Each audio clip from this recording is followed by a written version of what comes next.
So this chapter starts off with Yuji still cooking the hell out of Sukuna, and he's locked in.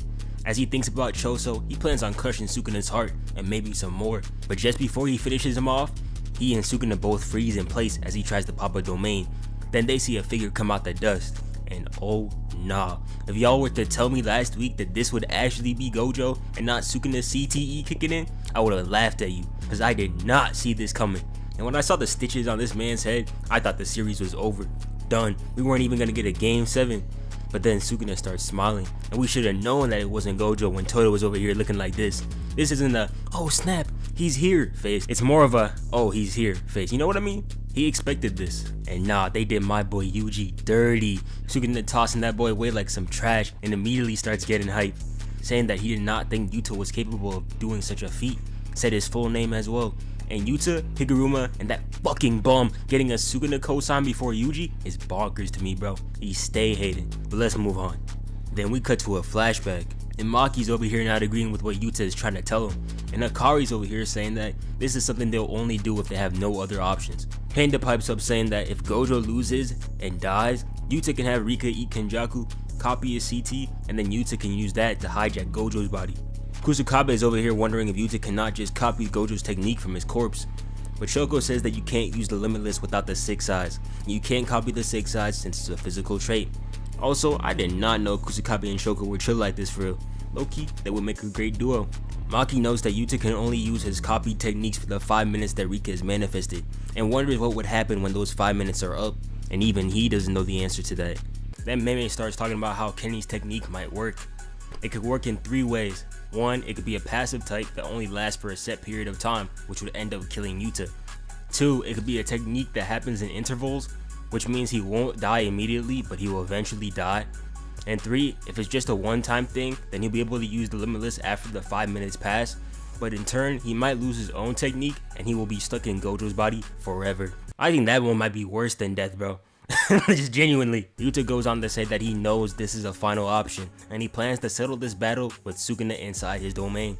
And we saw during that fight, they came pretty damn close to doing that, only failed thanks to he who shall not be named. Maki, obviously not rocking with this plan, tells Yuta that they shouldn't do it, and Yuta's like, alright bro, I'm done with y'all. We're gonna do this plan no matter what y'all say. And Kusakabe is over here saying that they should do this in a humane way, and Yuta has had enough. He straight up tells them that they fight in the LeBron James of Jujutsu, and that they should not be worried about being humane, and should worry less about Yuta becoming a monster. Maki over here is saying that they all care about him, and it's just her. And bro, Maki keeps shooting her shots at this man, and every time this nigga Yuta wanna full on Zion Williamson send that shit into the stands. Yuta got some Killian Hayes level of game, bro.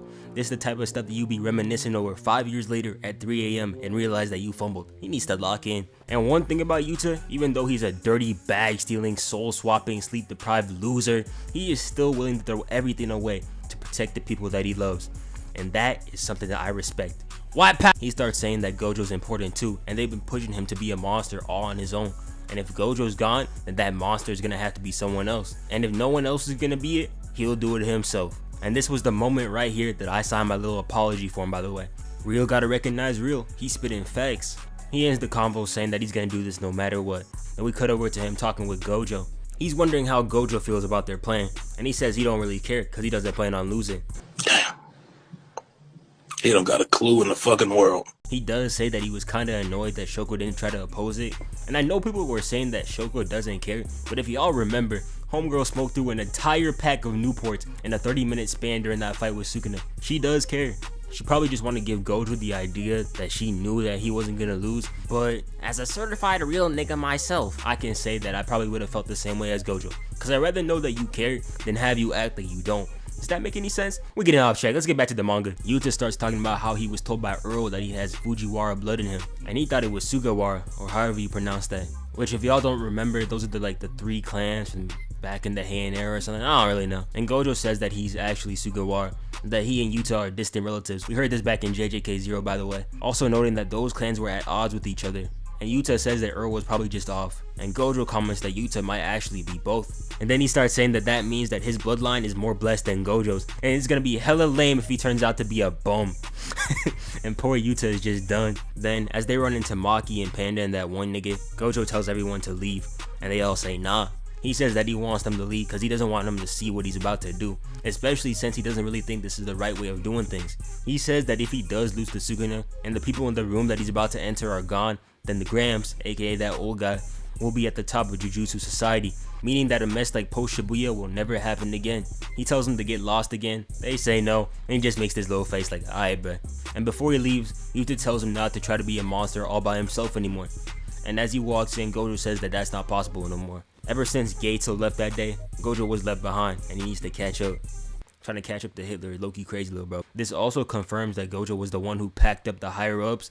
Honestly, hella deserved W Gojo. Then we cut over to this guy Mai, or whatever his name is, Rin, showing his technique that Kenjaku gave him.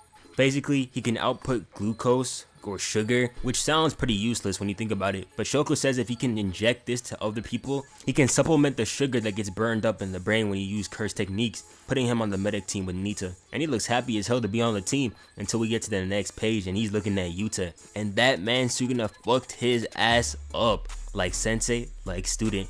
No left arm, lower body straight up gone, and I know he hearing the trumpets right now with that rag over his eyes. Gojo's also on the left too, if you can't see. Nita, the guy from Shibuya, says that he won't get any worse thanks to his technique, but he's so messed up right now that he actually might be cooked. And we finally see Yuta, and bro looks like he's been through hell. Thanks to Rika, he's still maintaining consciousness, but that's not gonna last long. He said to Shoko that it might as well do it, since they have no other options. And props to Shoko, by the way, she really locked in right now. She gets her little 6 Man of the Year award with this performance. Shoko says that she's done stitching up Gojo's corpse, and as soon as Yuta's inside him, he needs to push his RCT to his maximum so he can get his body ready. And using his right hand, he gets ready to do it. Then we cut back to the fight, and we see Gojo, Yuta, I don't know what we're gonna call him, bruh.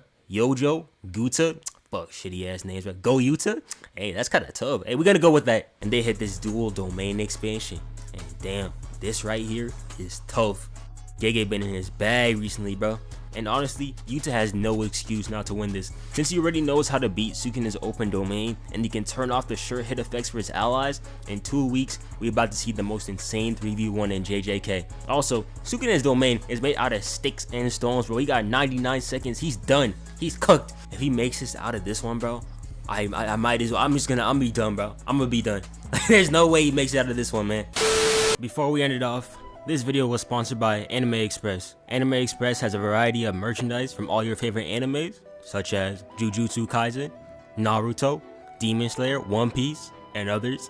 They got a variety of stuff and cool things, such as hoodies, t-shirts, necklaces, and this dope ass sword over here. Personally, my favorite is the Choso hoodie, cause as much as I be hating on bro, this shirt is tough as hell. And if you want 10% off, use my code NOAH10 at checkout. Link in the description. And yeah, thanks for watching.